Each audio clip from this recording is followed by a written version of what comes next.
Two. So we follow the science, right? I mean, that's what we all say, both sides. We follow the science. But do we really? And I'm not talking about lockdowns, masks, and just COVID. Do we really follow the science? It's Rob Nelson Live. Hey, I'm Rob Nelson. I used to host a show on Fox, and now I do a digital live stream called @Rob Nelson Live. And my whole mission is to figure out how, in this time of division, we can find common ground. Speech, and they're not allowed to do that anymore. I understand what you're talking. They be focused on rebuilding California. Oh, it's so true. Come on. This is where this gets real. He says you're heading. I wouldn't want to be black and driving in a car. You got a good point there, right? Some of what's in this music, you can't sanitize it. All right, hey everybody, welcome to the show. It's Rob Nelson Live.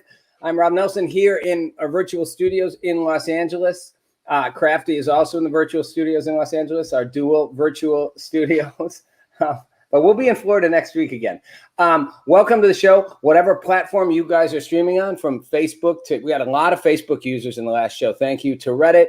Love all your interaction. YouTube, of course. Twitch, Twitter, TikTok. Platforms yet to be known in the future that aliens may be monitoring, because we're going to talk about that in this show. Let's get right into some of the fun stuff. We follow the science. So I started this out. We follow the science. And think about it. I mean, that's become a buzzword. It's not actually something completely new. People have argued about following science for generations, for hundreds of years. Did you follow the science? Did you not follow the science? You know, goes way back to, like, you know, the big scientists back in the day, the Galileos and the whole deal. And, you know, they were literally practically burned at the stake for not, you know, for saying I'm following science. The world's not flat, it's round.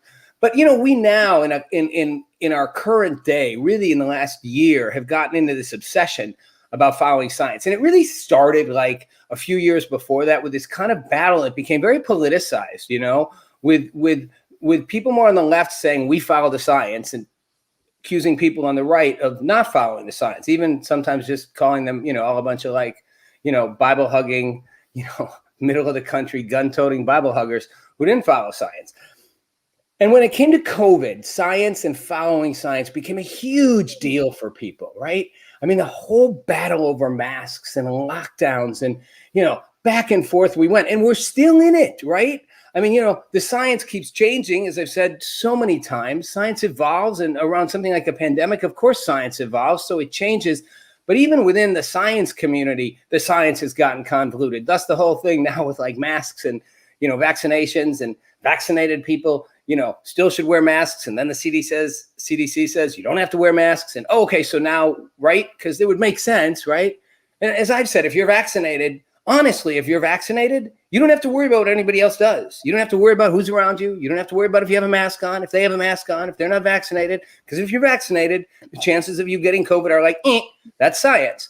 And yet still, a lot of people, especially in California, don't want to not wear their masks. Like, yeah, I just saw a news clip with people talking about it as California moves to reopening, going, I don't know. I don't know if I feel comfortable. I saw, you know, took a horse up in the hills the other day, and I saw, you know, people on horseback with masks, and I saw a guy running up the hill with a mask on, no shirt, in the middle of, like, the mountains of you know, Griffith Park.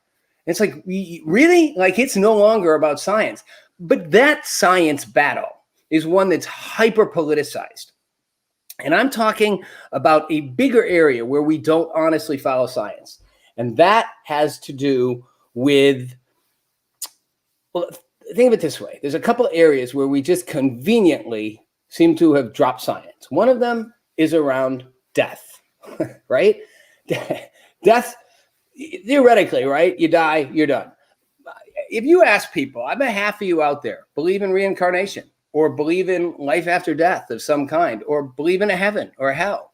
I mean, honestly, you know, the belief in God is really not a scientific belief, no matter how much you want it to be. You know, T.S. Eliot, the famous philosopher, author of the Chronicles of Narnia, brilliant British philosopher, you know, wrote a whole book called Mere Christianity, in which he tried to argue whether or not you could prove God. And he argued you could, but the truth is, right, can't really prove God, right? Certainly can't prove what happens after this lifetime, since none of us are around to check it out. Oh, you know, reincarnation. Okay. How do you know you were really the person, right? I mean, there's just There's just no science behind death. Also, marriage. We don't really follow the science around marriage, right? Statistics is a science, right? Again, like even when gamblers, poker players, they follow the science they follow the odds, right? Marriage, 50% chance of failure. And yet, people get married every time. I also found this the funniest thing. They take vows till death do I part. They take those vows, they go in, take them, boom. They don't mind. They're on their fourth marriage. It was William Shatner. I was reading something with him. He's on his fourth marriage, like he's 90. Each time you take the new vow till death do we part. Like, really, the science would suggest it doesn't work out that way. Maybe you should take it for 5 years and then we'll revisit. But again, conveniently, we move it away. Same with love. We move science away when it comes to love. Absolutely, monkey arms. God told me to do it defense, right? I mean, and that isn't legal defense people have put up. God told me to do it. And people have felt God told them to do really bad things. And sometimes really good things. I'm not knocking God. And I'm not. And I actually believe in God. I believe in a power bigger than me that I can't understand or explain. But I'm not going to, for the life of you, tell me that I think I can scientifically prove that. The area also where, and around death, right? I was reading an article about a woman who went on a memorial ride. Her son died in a motorcycle accident, and they did a memorial ride for him. And she took his Honda CBR, and she rode it in the memorial ride with 80 other bikers, cruising along, memorializing him. And along the way, some freak thing happened. It was like a horse or something that was in the side of the road, not part of their ride, obviously, jumped or something, scared her, and she veered off and crashed into a tree and died. Literally died on the ride for her son. And I thought, well, one, that's really tragic. But what struck me as and bizarre, like coincidence, it's like that guy who died in a plane crash years ago. I don't know if you remember the story. It was in Michigan. It was a plane took off, a commercial jet took off, crashed, and crashed into the bridge. The only person who died not on the plane was this guy driving his car, who was his wife said had never flown in 20 years because he was terrified he'd die in a plane crash. Go figure, right? But, it struck me as interesting, the comment that the family made about this woman. They said Diane, that's the mother, needed to be with her son, and God granted her that wish. While I'm happy they're together again, we're left picking up the pieces. That's on their GoFundMe page. And I thought, wow, same story happened a couple weeks ago with a young man who drowned, and he drowned in the same place his brother drowned a few years before. And the family was all like, well, the mom was like, I'm sad, but I'm happy because he's in a better place. I kept thinking, okay, there's no science behind that. And by the way, the people on the left, we don't go after those people. Notice that nobody criticizes them like, where's the science? Where's the science? Science that you're going to connect with your son in heaven? We have compassion with it. It's a bizarre thing called faith.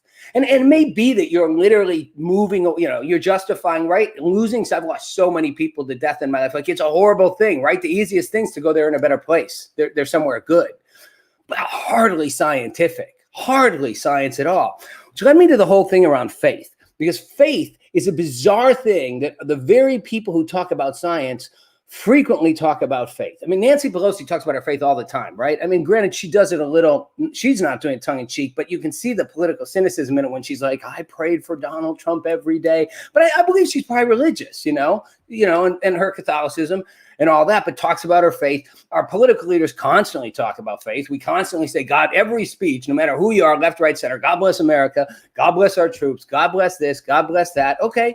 Again, I'm not saying there's not a God. I'm saying there's not a science that proves there's a God. But faith is this thing. President Biden is a big guy with faith. He carries rosary beads around. He carried them during the Bin Laden raid when he was vice president. And he's talked a lot about his faith. Here's a clip of Joe Biden talking recently about faith. These days, I think a lot about the words written by the philosopher Kierkegaard. He said, faith sees best in the dark. And Lord knows these days are dark days in this nation and across the world. I know how true those words have been in my own life.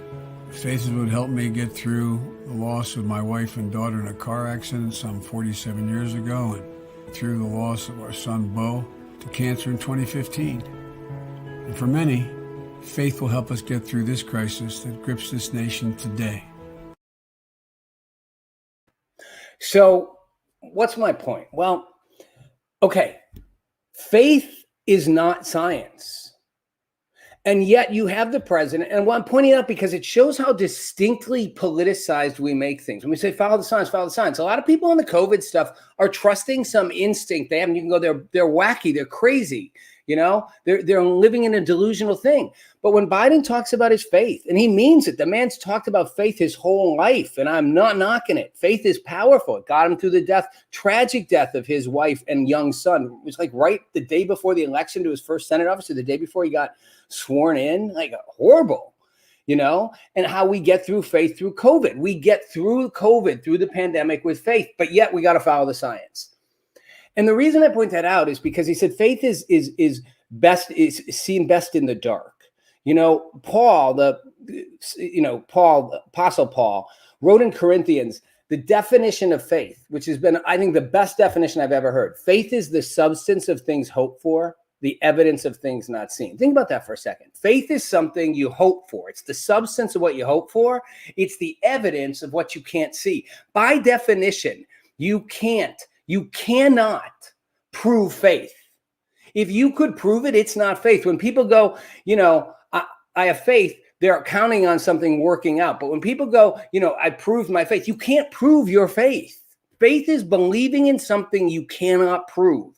Faith is believing in what you cannot see. If you could see it, it's not faith. If you could see the outcome, you know, we're going to win the game, we're up by 50 points. There's not faith. Faith is somehow you're down by 50 points and somehow you believe a miracle and you pull it off. Faith is by definition unprovable. We look to faith to get through things, and yet we hold people to the science standard, you know? And a good point, if that was Monkey Arms who said, don't conflate faith and religion, 100%. I'm not going to conflate them. Religion is a whole different ball of wax.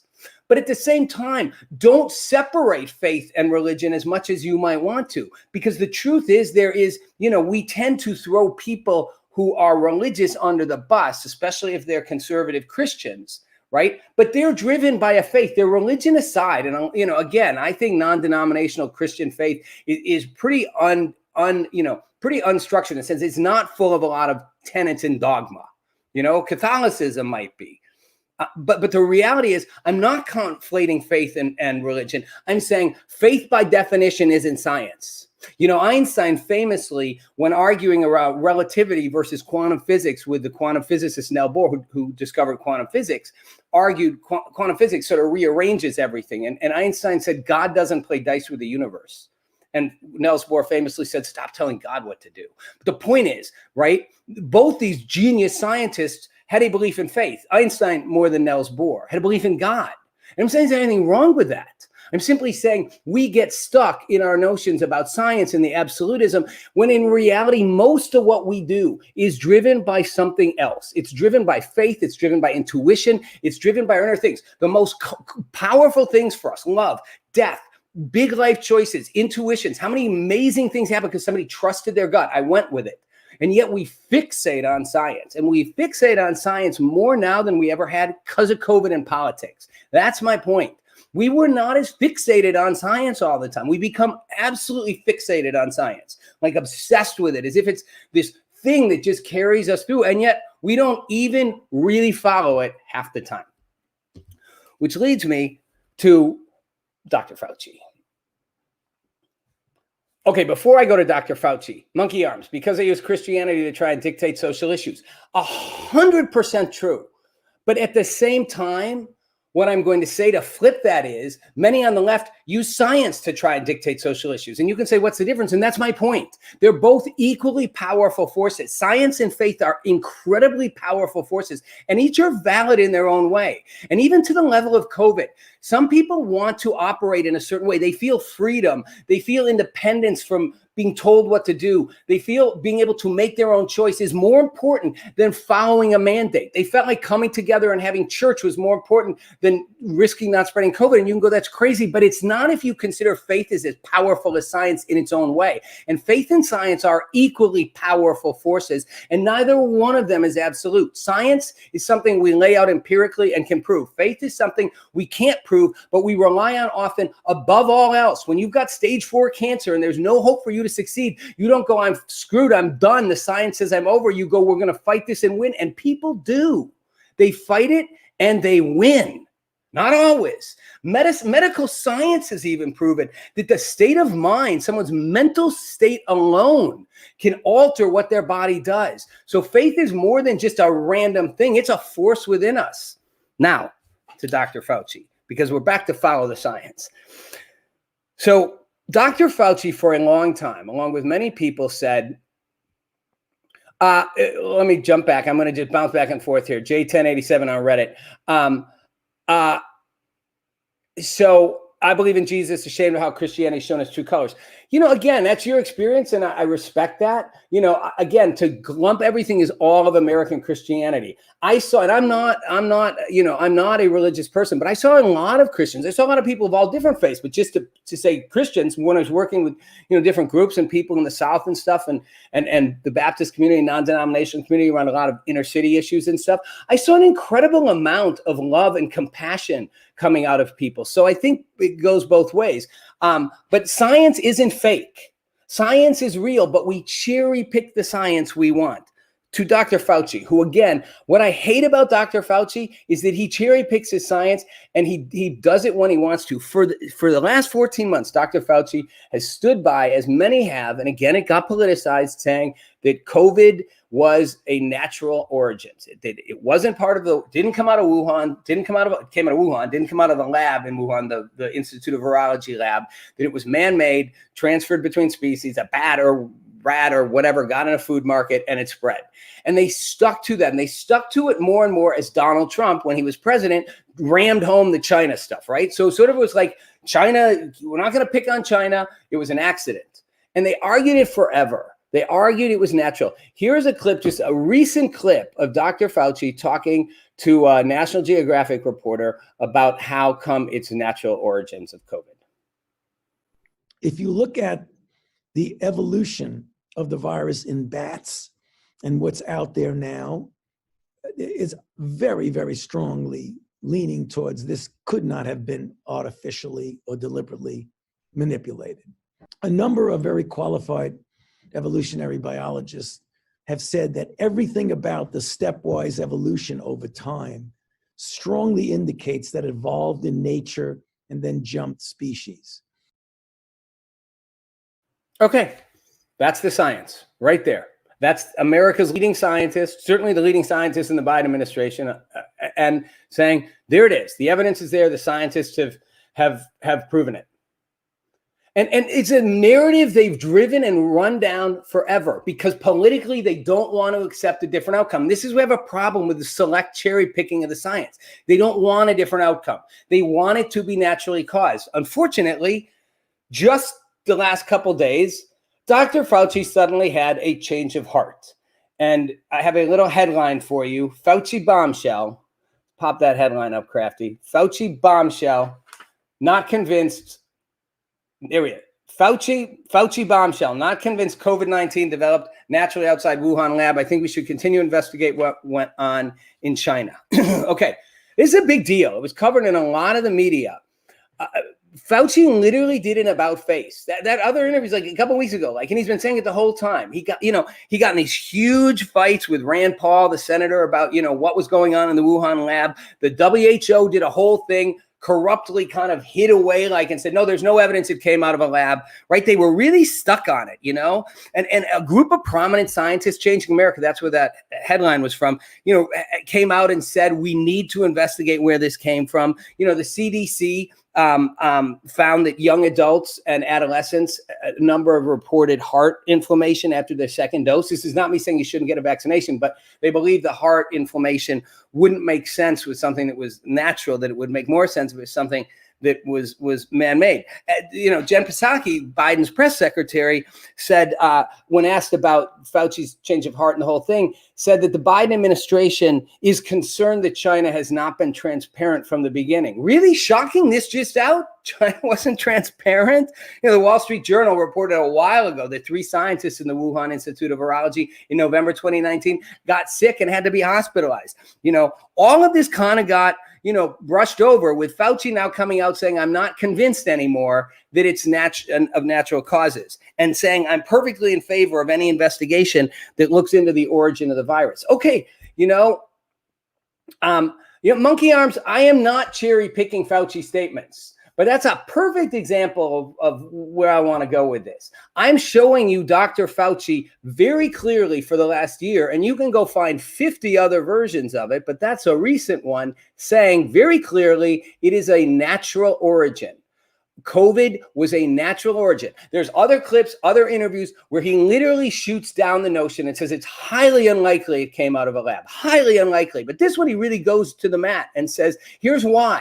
It's clear, he says, the science. It's clear it jumped from one species to another. Multiple scientists, he says, have confirmed this. It's clear. A week later, he's like, it's not so clear anymore. Which part of that science would suddenly change? Which part did you suddenly go from knowing it jumped from one species to the next, knowing for a certainty, not a maybe, a certainty that it's a natural cause, to suddenly going, I'm not so certain? So you could argue maybe his science changed. I'm not cherry picking his statements. He's cherry picking his views.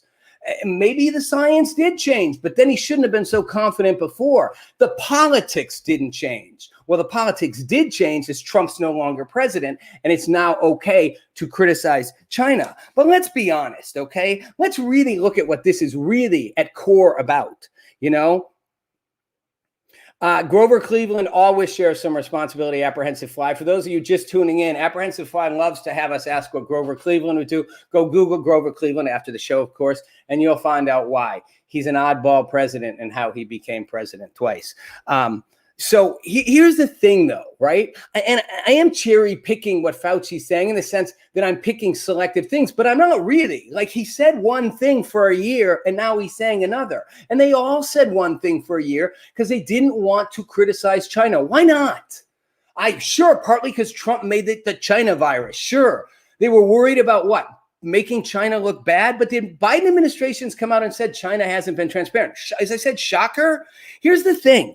14 months, this pandemic has gone on, and you're now just willing to admit that it may well have come from a lab and that we should look like the most obvious explanation from the start. But here's the other thing, and this will get you on the left all worked up, I know. But we're obsessed with January 6th and, the bipartisan commission, and let's do it and let's investigate. It's the most important, leaders in the Democrats in Congress saying Republicans should be ashamed. This is the most important thing to investigate. We've literally, after, the January 6th events, for us not to investigate it is a dereliction of duty. So we make sure this never happens to our country again. And as I've said before, what happened was bad. It didn't literally threaten the foundations of our democracy. But where have the calls been? Where have the calls been for a real investigation into the origins of COVID? I mean, a real one.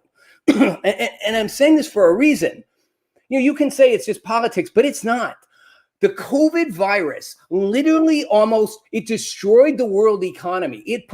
It killed millions of people. It wiped out entire economies. It destroyed millions and millions and millions of lives. It may well create a massive world famine, not in our country, but in a lot of third world countries. I mean, it is the single most catastrophic event that has happened in 100+ years, and it happened at a worldwide level. And where is the absolute outrage that we have not literally gotten to the bottom of this? And by the way, if it did leak out of a lab in China, yes, you're responsible. Yes, you should be accountable. Yes, you were not transparent. Even Biden's admitting that. You were not transparent. You hid it. You covered up, even if it was natural. You held back from the world to CYA yourself, to look good, and millions of people died.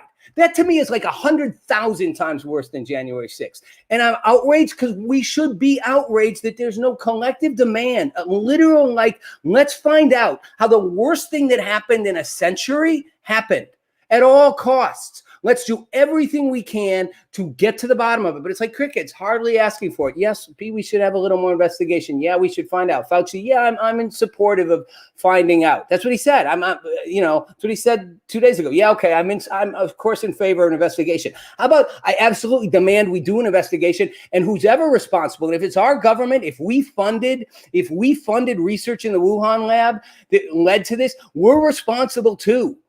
Let's own up and take accountability. Our failure to do that is, to me, shameful. And I'm not against the January 6th commission. That's fine. But let's put our focus where the real damage has been done, and hold people's feet to the fire. Find out why. Find out how. Find out how this could never happen again. Instead of obsessing on the small details of the science, the masked, the not masked, the vaccinated, not vaccinated, all that's important. But what about the science of how and why, and how we never let this happen again? And the accountability. Everybody talks about accountability. Let's hold, if this did leak from a lab in China, China should be held accountable. It's that simple. Okay, moving on to another area of faith. This is a lot more fun. I got wound up. I am intense. Thank you. I got wound up. Sometimes I do. This one, though, this one is one I've been saving. UFOs. I know it's a shift, but it's about faith, right? Because the answers are out there, right? According to the X-Files. For so long, we have played around with the notion of whether or not there are UFOs, unidentified flying objects. And obviously, we know there are unidentified flying objects, but whether they're aliens, where they're from, what they are. And, for years, you were a crackpot if you thought you saw one. People would see them, and most people probably are. Most people make them up. It's an optical illusion. They see something. They fake something. People want to see something. 99% of UFO sightings have always been made up or explainable. But for years, it seems, our government continued to keep quiet the things that weren't explainable. And they did their best to discredit people who thought they were explainable. After Roswell, where the craft came down, right, and Area 51 became known. And by the way, remember, for years, the U.S. government didn't even admit there was an Area 51. Now they say there is. Remember, for a long time, they said there wasn't one. They say there is, and they test things there. And the whole thing with Roswell in the 50s was that, the thing that came down was something we were testing, some weather balloon, some technology to spy on the Russians. The problem with that argument's always been, one, that they didn't say that in the beginning. First, they said they didn't know what it was. Then they brought in another military guy, moved the first guy out and said, no, that's what it is. Two, whatever they were messing with, they could have told us by now. Whatever that technology is, we're way past it. So they could just reveal it. And three, right after that, the U.S. government did a secret thing, Defense Department, FBI, to figure out what you did when people said they saw unidentified flying objects. And it was forced to be released 50 years later in a Freedom of Information Act. But the whole point of it was you discredit people. They had a whole thing. You call them crazy. You go to the press. You say they're crazy. You say they're delusional. You say they're nuts. You humiliate them in public. Why are you going to go to all this trouble as the U.S. government to, after the Roswell thing, which was just a weather balloon that crashed, to go here's how we discredit anybody who says they saw something that we can't explain? Because you saw something you can't explain, and you don't want that getting out. That is finally, slowly, and has been, but now reaching momentum, starting to change. And it's built around, most recently, three videos. And I'll give you a quick history on this because I like to get just a little in the weeds for you, just a little bit. The USS Nimitz in 2004, the two aircraft carriers, and the USS Roosevelt in 2014, 2015. There's three videos that have gotten a lot of traction. There's way more than that. There's three videos that have gotten a lot of traction in the last few months, and before that, but really traction in the last few months. And one is called the TikTok video, or the Go Fast video. That was on the Nimitz, a video called the Flip, and a video called the Gimbal, 2014, 2015 on the USS Roosevelt. And these were videos that were taken by the military. They weren't intending to see what they saw, and they can't explain them. So it's not again, there are things the government kept hidden, and they leaked out, and the government has said, yeah, we're not denying those are videos of things that our pilots saw, and our pilots cannot explain them. So let me show you. I'm going to show you a clip of one of the first one, which is called the TikTok video. This is a video of which actually was released by To the Stars, the lead singer of Blink 182, was a big fanatic on this and found the video a while ago, but it's gotten a lot more traction and attention lately. This is a video of an object that the pilots described as a big spherical object that looked like a Tic Tac, the size of an airplane, that they follow and just watch. And the video, again, it's grainy in the whole thing, but just want to give you a little taste of one of these videos, because you can watch them and be like, what the F did I just watch? So take a look.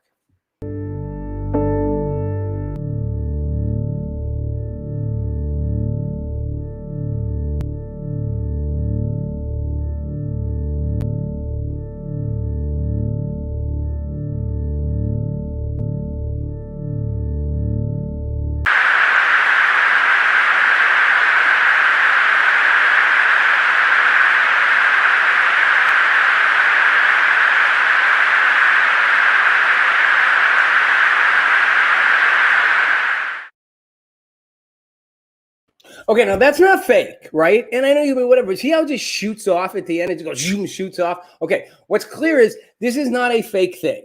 The military was watching it and videoing it, and we'll get to that in a second. I have an interview with the former lieutenant commander who was flying the plane behind, and they were extensively debriefed by naval intelligence. Like, it wasn't like a little thing. Like, they were like, we don't know what just happened or what we just saw.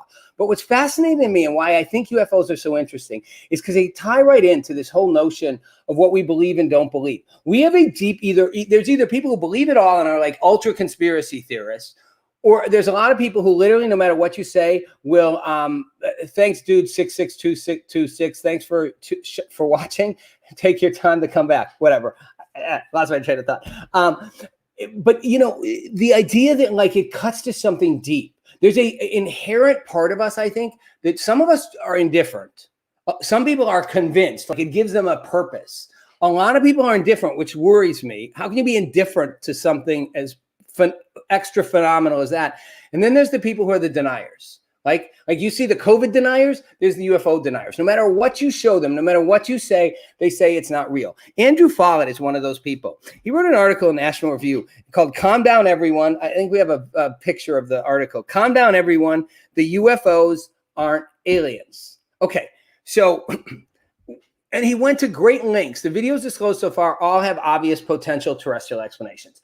And he goes on to say, look, there's these things they call the 5 observables. And there are 5 things that have to happen for a craft to be completely unexplained, right? It moves in directions you can't explain, moves at speeds beyond, comprehension. And he argues none of them show those 5 things. And then he says the TikTok video, the one you just saw, the TikTok video, I'm not making this up, is a goose. He says it's a goose. That little spot they're watching is a goose, and it just flying around, and then it shoots off the screen. And again, 600-mile-an-hour goose, right? The FLIR video, which I didn't show you, but that's one of the ones from the USS Roosevelt, he said is a commercial passenger jet, easily explained. And the third one, which is called a gimbal video, because they took it with gimbals, and this is the best one. He says is a meteor breaking up inside the Earth's atmosphere. Okay, those are all plausible explanations, minus the fact that the U.S. military has these videos, had trained people watching them, had trained pilots looking at them as they happen, had experts analyze them after, and seemed to somehow fail to come to the conclusion that it was a goose.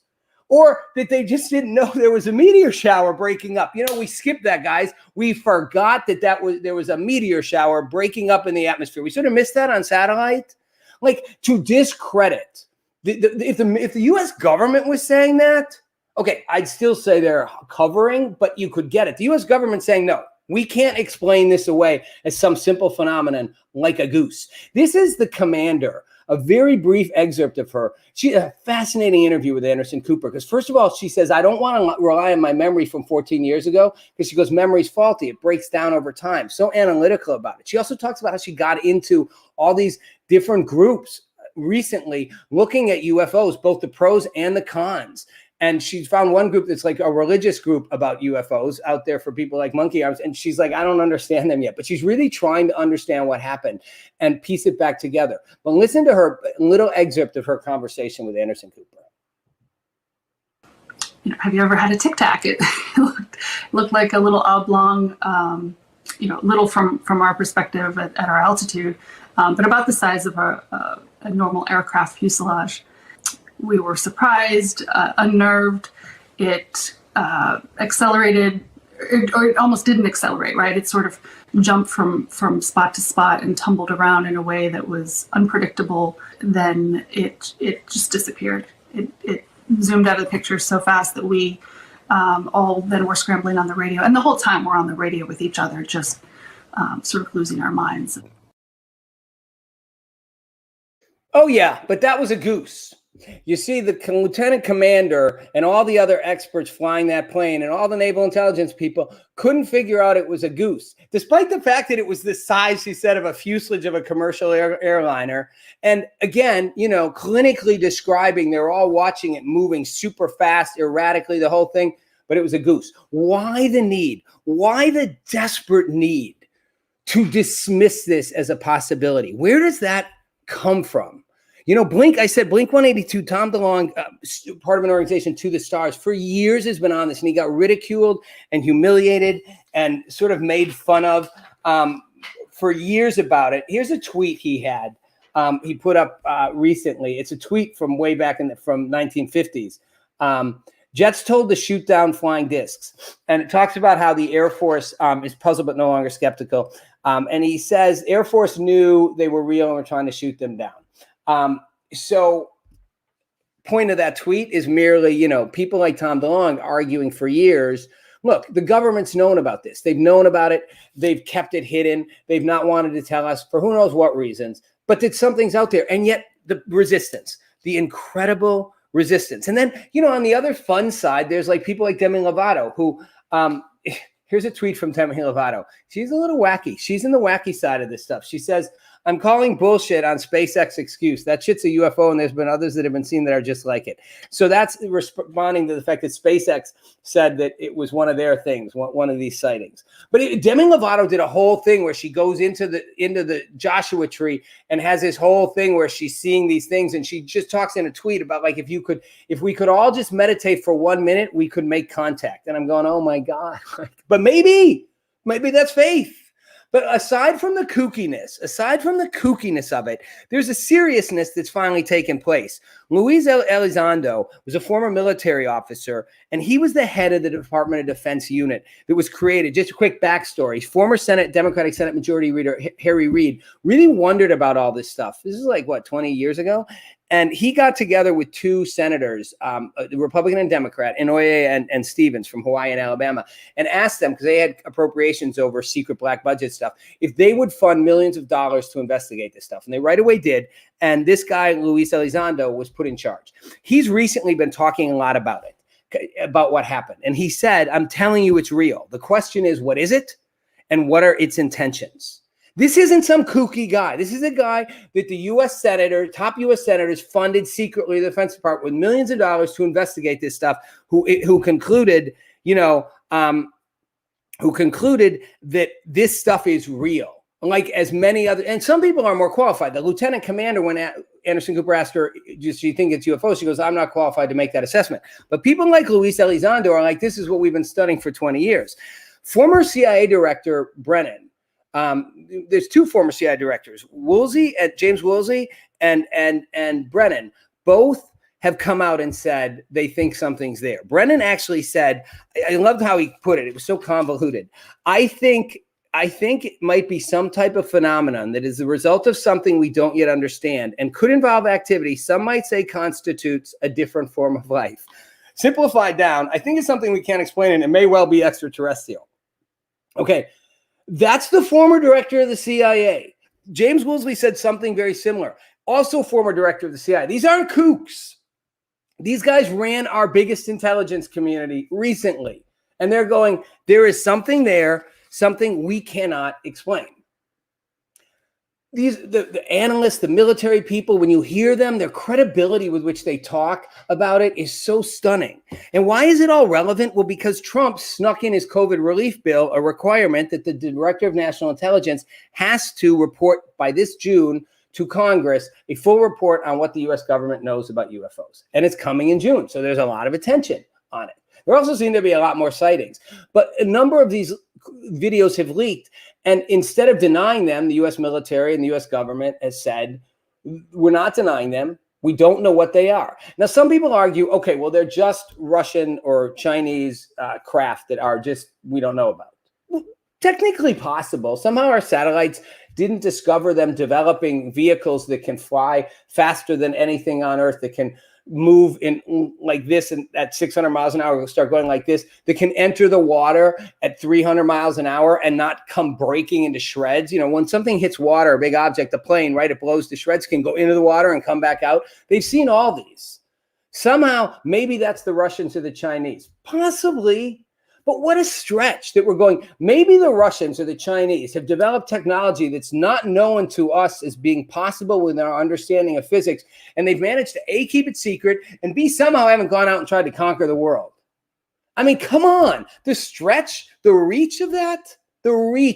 Why? Why are we so scared that they might be out there? What are we so afraid of? And again, that's the afraiders. The people who are all on board 100%, those are like the true believers. Leave them alone for a second. It's all the people in the middle. If you're in the middle going, I don't really care. What difference does it make? Probably, maybe. What difference would it make if we knew for a fact that there is life from another life form in the universe, way advanced beyond us, floating around observing us? I mean, what would that mean? And you can go, but it probably is true. Well, then why are we not having, like, again, talk about science.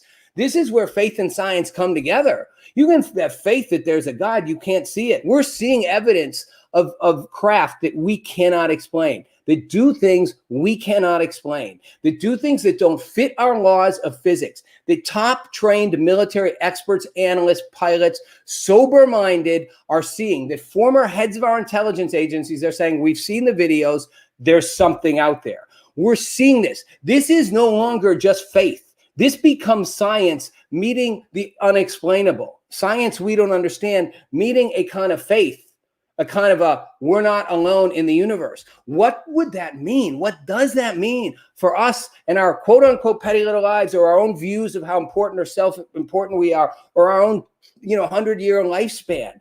Wouldn't it change everything, or would it not for you? I mean, if you really knew for sure, if you were like, if they're here, one, forget about what it could mean. A lot of people are worried what it means for national safety, the defense. They're like, what if these things decide to attack? We're screwed. Like, they want to know, the military wants to know, because they're worried this could be a threat, not from the Chinese or the Russians, from an alien force. But on a psychological, on a human, on an emotional level, what would it say if we knew for sure that there's life other than us and we were experiencing some contact with it? That shouldn't be I'm indifferent.